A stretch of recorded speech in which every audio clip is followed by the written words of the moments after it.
This book is called The Biggest Pumpkin Ever by Stephen Kroll, illustrated by Jenny Bassett. And this book is a fiction book. And a fiction book is a book that the story didn't really happen. Sometimes fiction books are realistic and they could have seemed like they could have happened, and some fiction books we know could never have happened.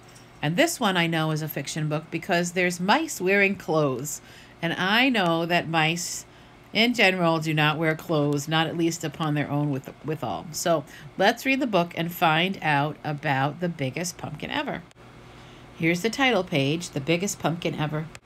Here we go again, The Biggest Pumpkin Ever. And I take a look at the pictures and I notice that there's a garden and a house, and a mouse lives in the house.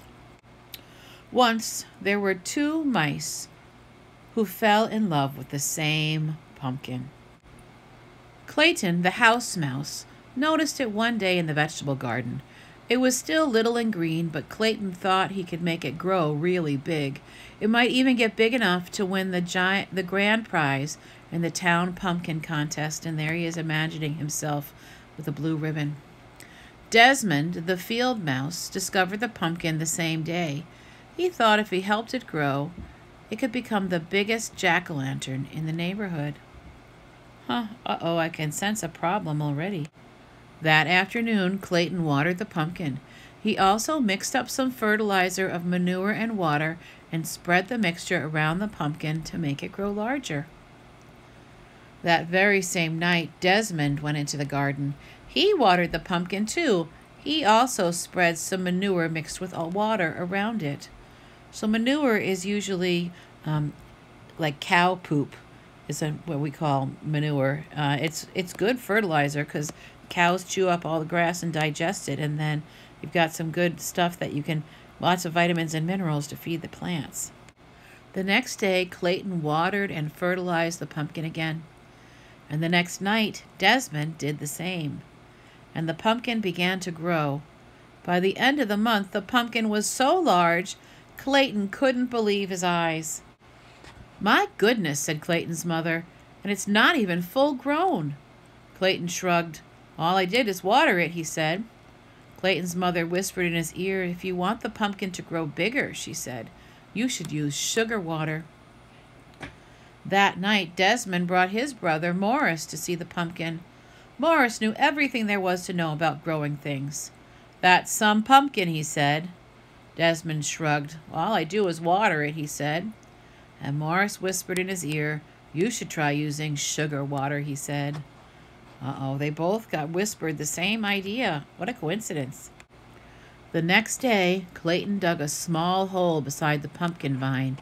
In the hole, he placed a bowl full of sugar water. He cut into the vine a few inches from the pumpkin. In the cut, he put a piece of candle wick. Then he put the other end of the wick into the sugar water. That night, on the other side of the pumpkin, Desmond did the same thing. Within a week, the pumpkin was twice the size it had been, and within 2 weeks, it was absolutely enormous. I don't think they know that the other is helping the pumpkin grow.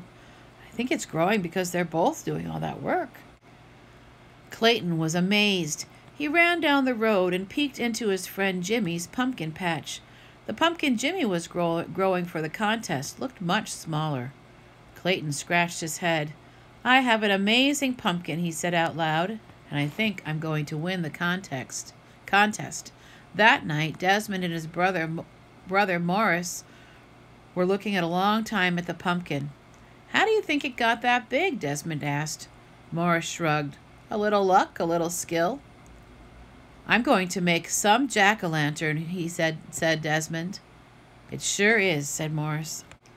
A week later, Clayton noticed the pumpkin was bigger than the family car. During the day, everyone he knew came to admire it, and at night, all the field mice gathered around to do the same. By now, summer was almost over, and in a week the pumpkin would be full-grown and start turning yellowish and then orange. And a few weeks after that, it would be ripe and ready for the pumpkin contest. Clayton could hardly wait.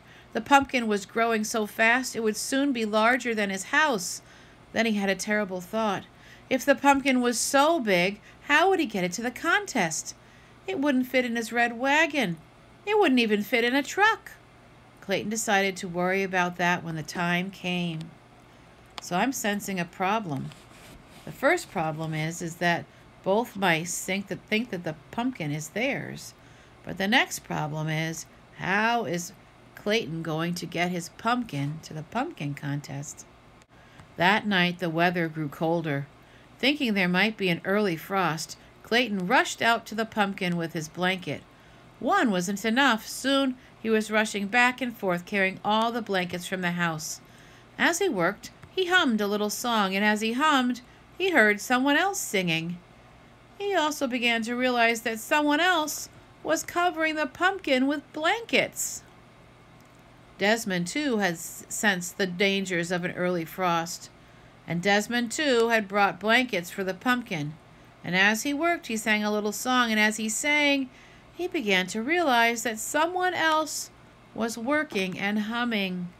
Uh-oh. Clayton stopped humming.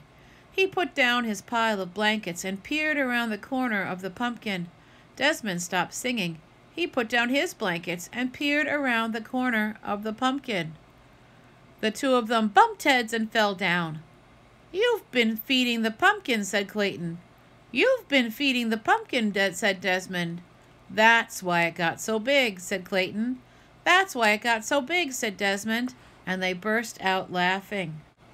When everything had been explained, Clayton said, "I know I'll win the contest if I can get the pumpkin to town." Desmond smiled. "I'll help you.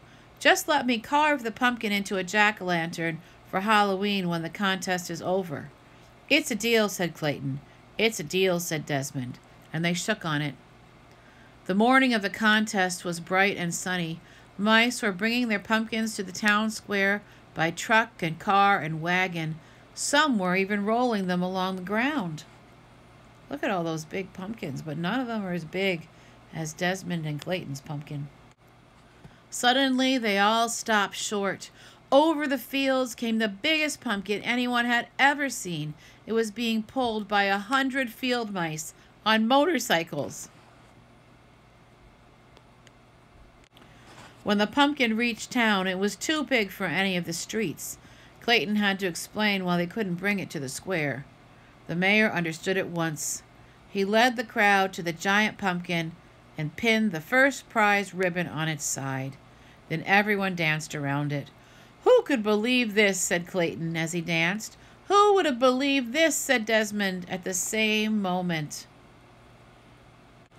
When the celebration was over, the 100 field mice pulled the pumpkin back to the field. The day before Halloween, they carved up the best jack-o'-lantern ever. And on Halloween night, its wonderful smiling face could be seen glowing for miles around.